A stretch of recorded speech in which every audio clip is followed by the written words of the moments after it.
tell from my shirt, I'm obviously going to be talking about bad shark movies.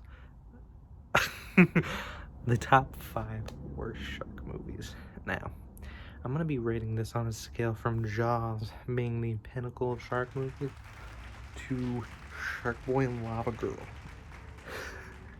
being the worst.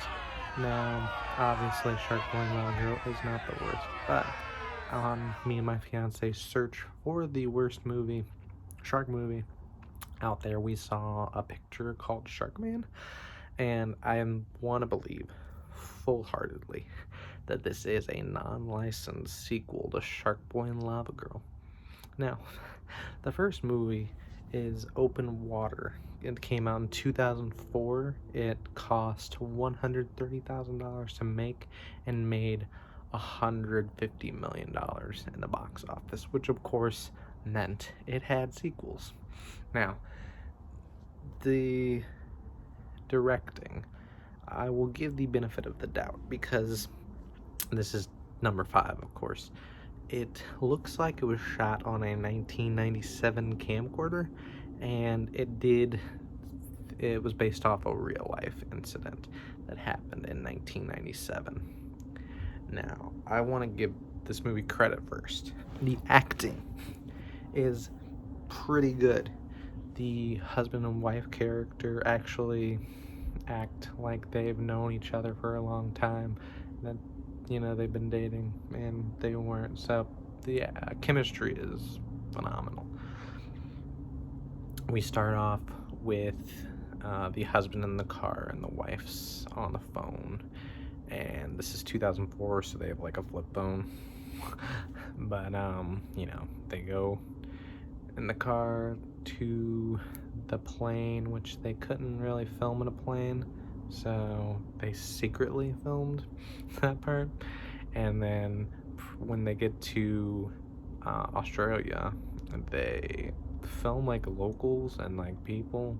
I don't think they filmed with their permission either, honestly, but this was a shoestring budget, and there had to be a lot of things to go wrong for this to even happen in real life, because in real life there was 26 people on the boat, and they did a head count and they messed up because there was something happened, and the movie, it was just a jerk guy who didn't bring his thing and then his equipment, so he had to borrow somebody else's, and the guy wrote down how many people were left, so they accidentally get left behind.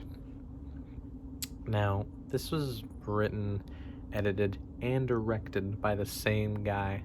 The director only directed one more thing after Open Water, which was a 2011 movie starring Elizabeth Olsen. I think it was a good horror movie. I haven't seen it, but the reviews were pretty good. He hasn't been a director since. Maybe he moved on, or I don't know, who knows. But this movie was shot over 120 days over the span of 2 years. That's 120 days, yeah, obviously. But there was an incident on set in the water. A barracuda got the actress's leg, and they used that in the film. The worst thing about this movie, and there is a worst, is that the writing and directing. Now, this movie is an hour and 19 minutes, and I'll put that in perspective.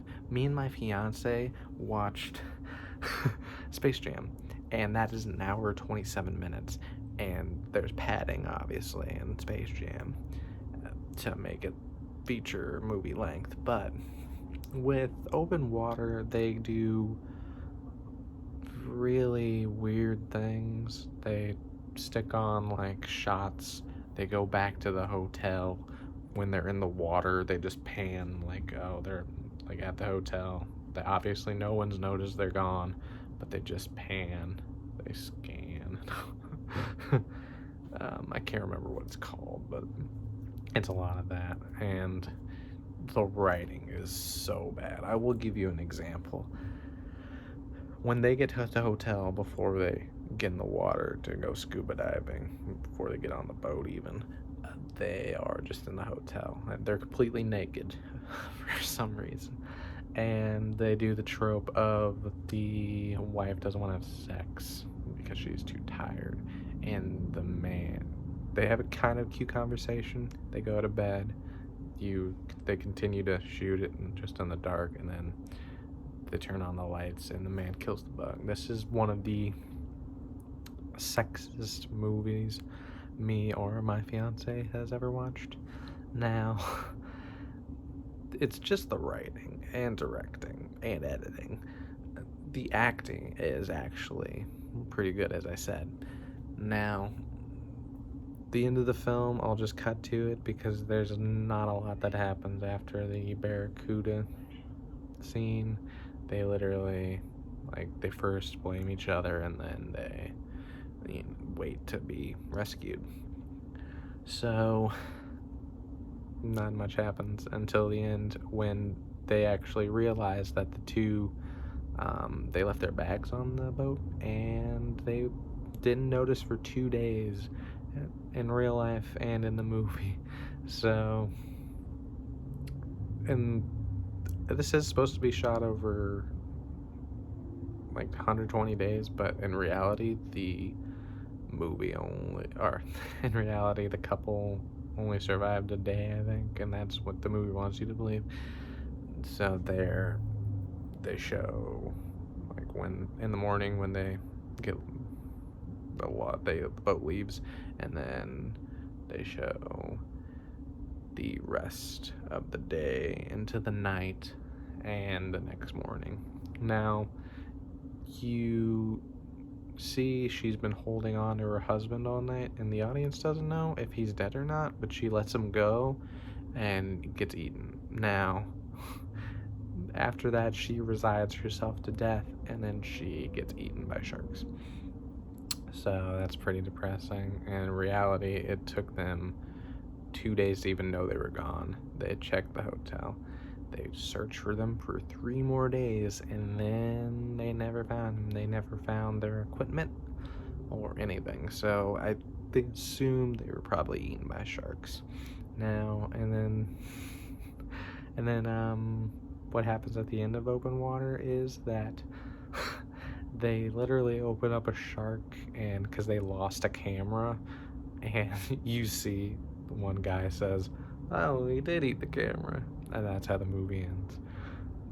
It's number 5 for a reason. It's kind of boring. I would give it a Jaws 3D out of Jaws. It had potential, but it didn't do much to live up to it. Alright. Now, Open Water 2. It is based off of a true story, which they want you to believe. It is not based off a true story. It's based off of the character Dan and what happened when he was a boy in the swimming pool. That's it. That's the true story, because the first movie was based off an actual true story. The second movie they want you to believe was a true story. It was not. That probably is the thing that pissed me off a little bit.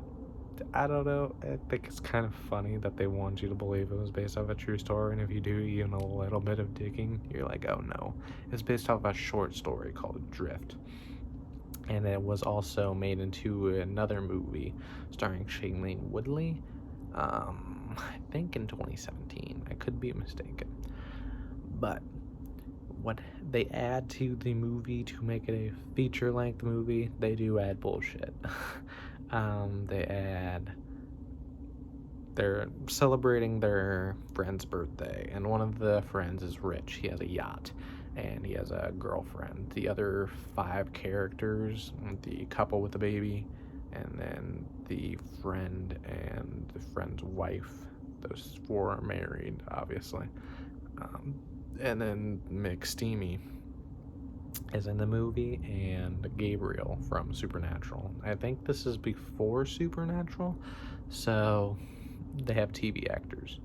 And the actress that plays McSteamy's girlfriend is also a TV actress. I'm just not sure from what, and I didn't look it up. So there's that. But this is actually a good movie.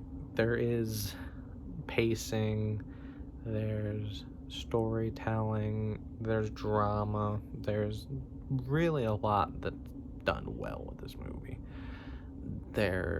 The whole reason that all of them are in the boat, though, is because one of them is afraid of water. It's the couple that has the baby, specifically the wife character.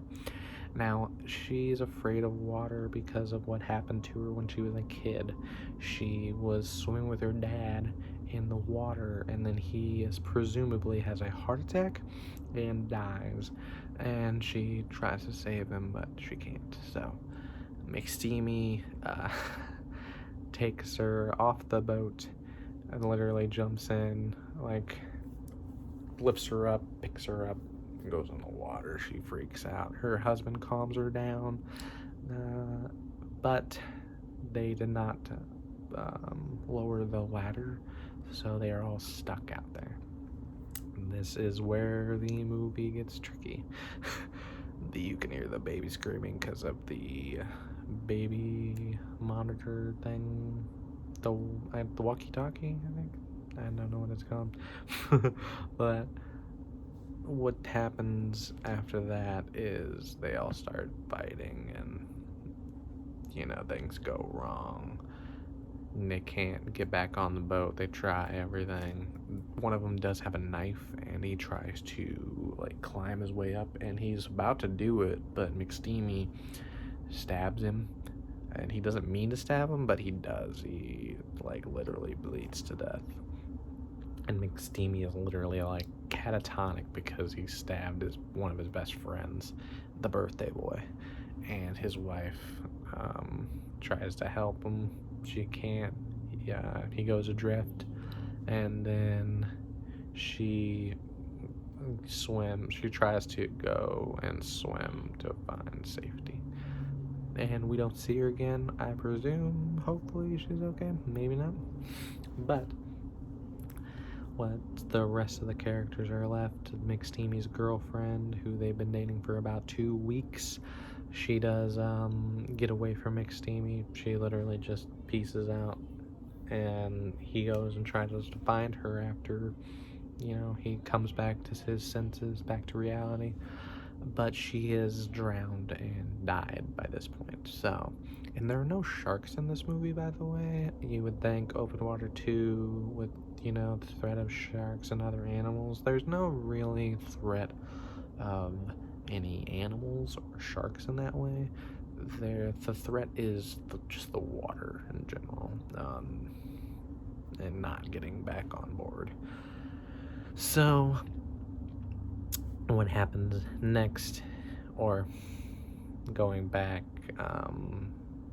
the couple, the father of the baby, Gabriel, he goes and tries to find a way up through the back of the boat, and he bonks his head and he fractures his skull. And then he gets in a fight with McSteamy, saying, "You've fucked us all," basically, and he has. So what happens next is she unfortunately dies. Gabriel does die in this film. Spoiler alert, because I'm spoiling all of these movies. But what happens next is she gets back on the boat with McSteamy, and McSteamy couldn't. She pressed the ladder to get down, but it something happened and I didn't get all the way down, so McSteamy resigns himself to death. She goes and checks on the baby. She's with the baby for a little bit, maybe 30 minutes or so. Not in reality, but in movie time. And then she goes and saves McSteamy. There's a flashback.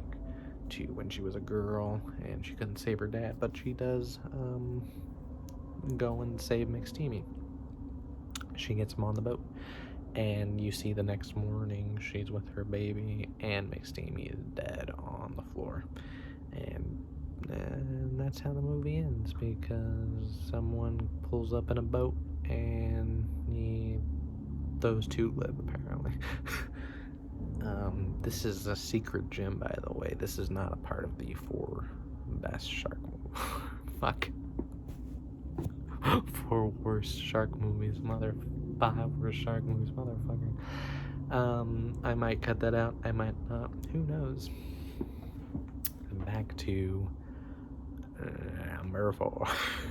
Open Water 3, set in Australia. Now, here's a fun fact about this movie. It was not intentionally shot as Open Water 3. It was shot as another film, but Lionsgate bought the movie and they called it Open Water 3. Now, this is like Blair Witch, but for shark movies. Now, this does have a long setup, and it is shot better. It's a better produced movie. It came out in 2017, and there's useless drama because the main character has a girlfriend and the other main character is sleeping with his girlfriend, and the guy wants to propose. The guy she's with wants to propose.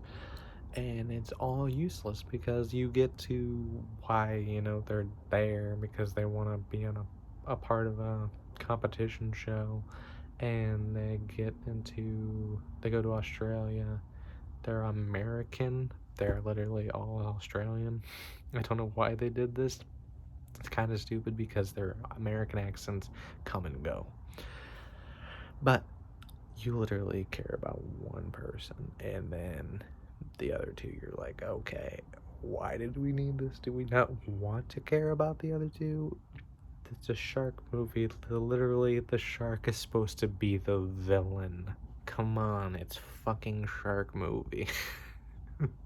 I know in Jaws you had the mayor, but this is in Open Water 3. It's ridiculous.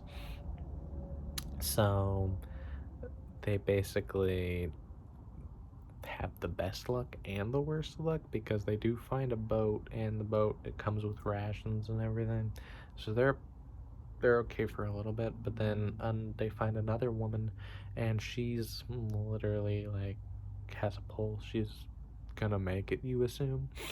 And then they shoot off a flare and nothing happens, so the girl wants to shoot off another flare, and then the best friend of the guy, they get into a fight. The girl and the best friend, they get into a fight, and the flare goes off in the boat, and they kill the girl. And then it comes out because the best friend says, like, essentially, like, oh, you should be worried. And then they all figure out what's happening. Useless drama. It literally lasts for 2 minutes, and then it's over. Then the girl dies, and then the 2 best friends are left, and they don't like each other anymore. The guy has a fucking heart condition, the boyfriend, and he dies. He probably has a heart attack and fucking dies, and we're left with the annoying guy, and he's like, you're my best friend. Oh man, why'd this happen? Why?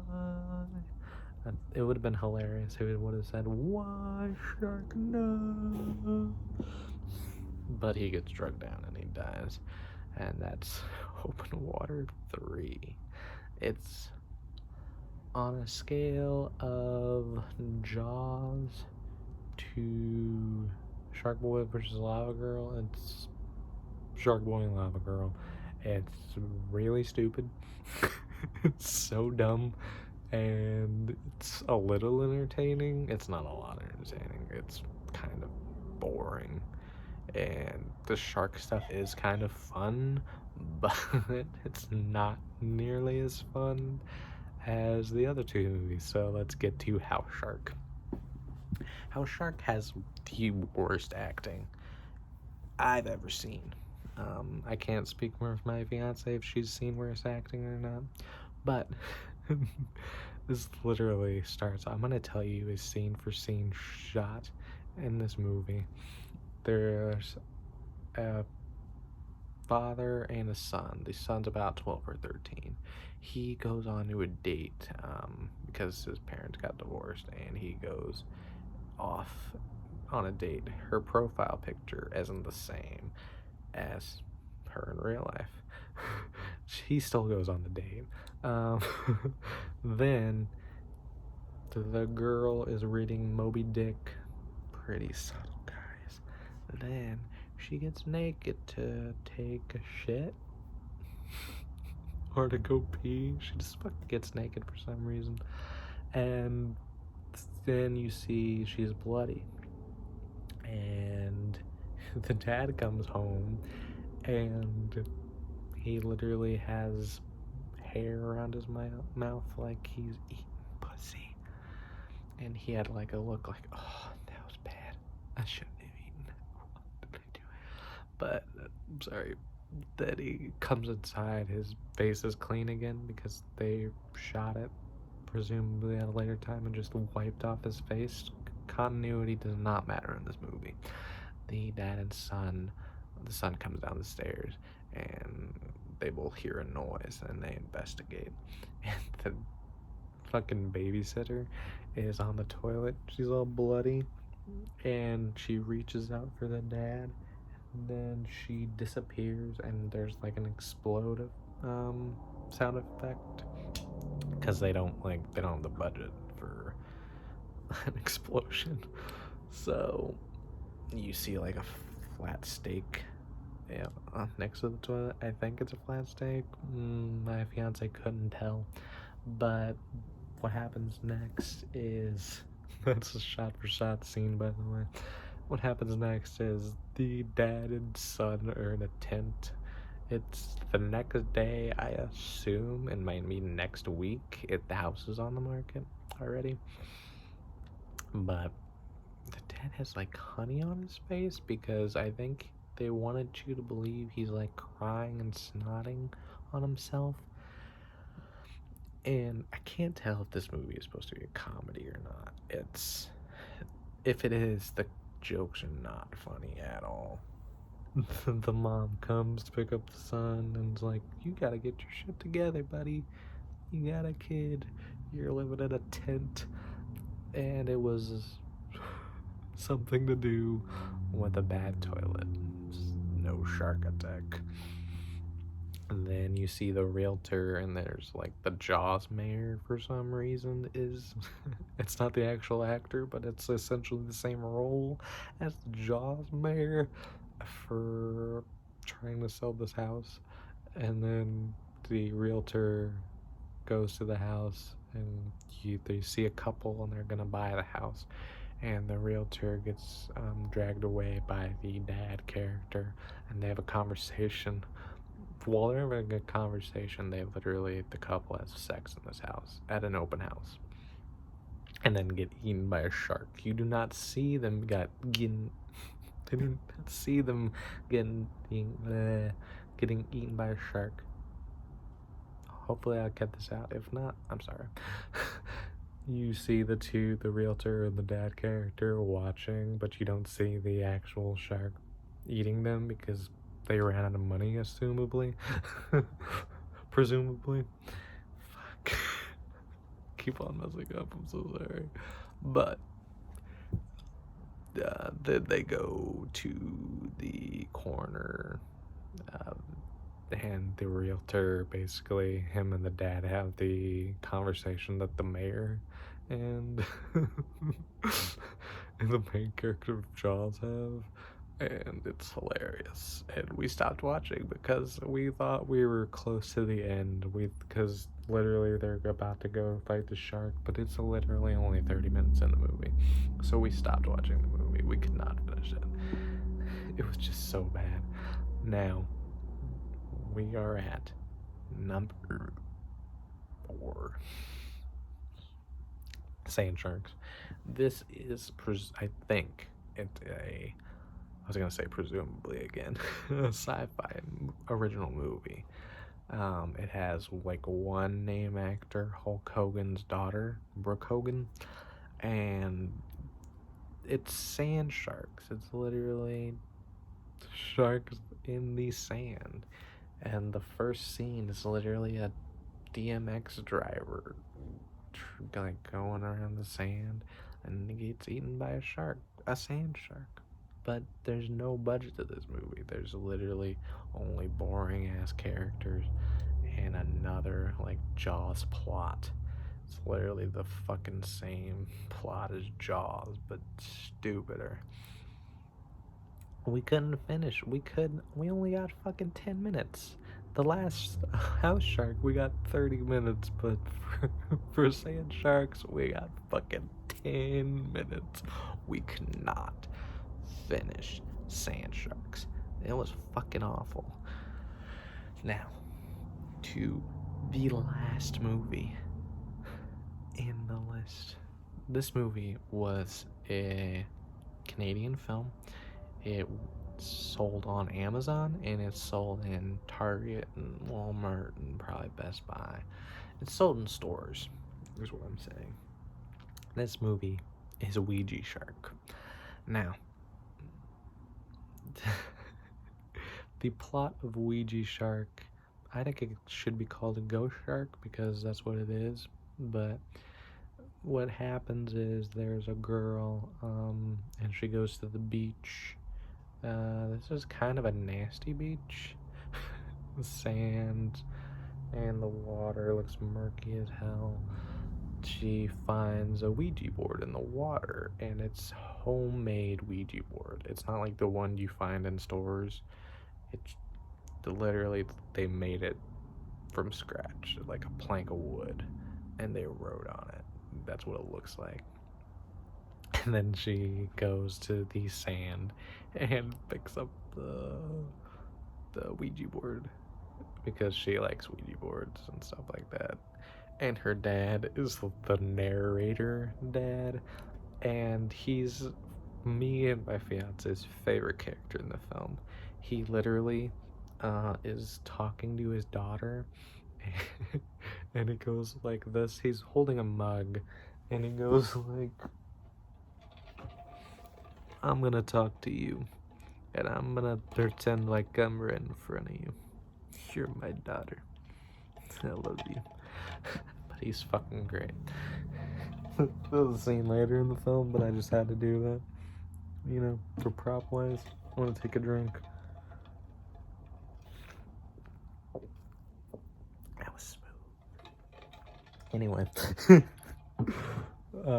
They go and she meets up with her college friend and the college friend's 3 other friends. They go into the backyard and they play with the Ouija board, and that's what starts the trouble. One of the friends goes off for some reason. This is the weirdest fucking thing that happened. Not the weirdest, because this shit's full of weird stuff. But the next thing that happens is one of the friends sees the neighbor guy washing his car, and she gets horny immediately. And she starts washing the car with him. She asks like, oh, can I help wash the car? And he's like, yeah, of course you can. He's wearing sunglasses. He's like, yeah, of course you can. Yeah, man, this is awesome. Then they have a rock and roll or country music song.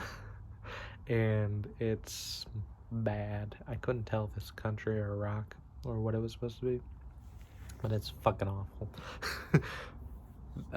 Then they presumably have sex, and I don't know if she's in the rest of the movie or not. I can't tell you. But then you see a 2 18-year-old in the woods. You assume it's gonna be one of the girls, but it's not. It's just a random ass couple, and the guy is asking the girl, I think, to be his girlfriend. It's kind of sweet if it wasn't so cringy. And then they see a ghost shark, and the ghost shark chases the guy, and the girl literally says, Ah, I'm glad that wasn't me. I'm glad the shark got him first. And you're like, okay, can you die? And then she literally dies from the ghost shark. There's no blood with either of the two that die. And then you cut to the weed girl who's having hallucinations for some reason. Like, I don't know if the writers have ever smoked weed, but that only happens if it's laced with something. So she's just like, she sees the shark floating above the pool. The shark, by the way, looks like a puppet, and it's hilarious to me. I laughed 4 times. My fiance laughed 0 times. I'm a little ashamed, honestly. But she is eaten by the shark. No blood because they just don't have any money left, I assume.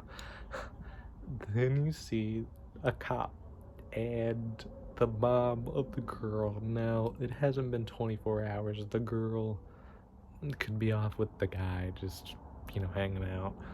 But the girl's mom was like, something's wrong. She didn't text me. And the cop is like, alright, I'll see what's going on. He has no idea that there's a ghost shark, but there's a ghost shark. He calls a deputy, and the deputy, he's like, are you at the bar? Because he's always at the fucking bar. And he is at the bar. He's just lying. He's like, no, I'm not at the bar. He's like, you better get your ass over here and find this missing girl. And it's not a missing girl yet. But when the cop's on the phone with the drunk guy, they're literally at a bar though, so they did film at a bar. I'm kind of proud of them for that. They show his phone, and it's a real iPhone, and you see his Gmail, because of course they use their real phones for this movie. But then you see the drunk cop get up. He talks to the bartender for like a minute, and then he gets up. He goes to the bathroom. It's literally a fucking hallway. It's supposed to be like a dirty, disgusting bathroom, but it's literally the hallway. He like does this with his pants, and all mime it. He does. That's literally what happens. If you got that far, I'm sorry for showing my shorts. Anyway. He turns around and gets eaten by the ghost shark, and that's not the end of the movie, but my fiance could not finish it, and I did want to watch the rest of it. I did not, though. It is the worst shark movie, from Jaws being the pinnacle of shark movies to all the way at the bottom of the shark barrel is a Ouija shark. It's so bad. It's so stupid. It's literally the only good character is the narrator dad. That's about it. That is all, folks. Yibbity yibbity yibbity, that's all, folks. Alright, you have a nice day, and I'll see you next time. Goodbye.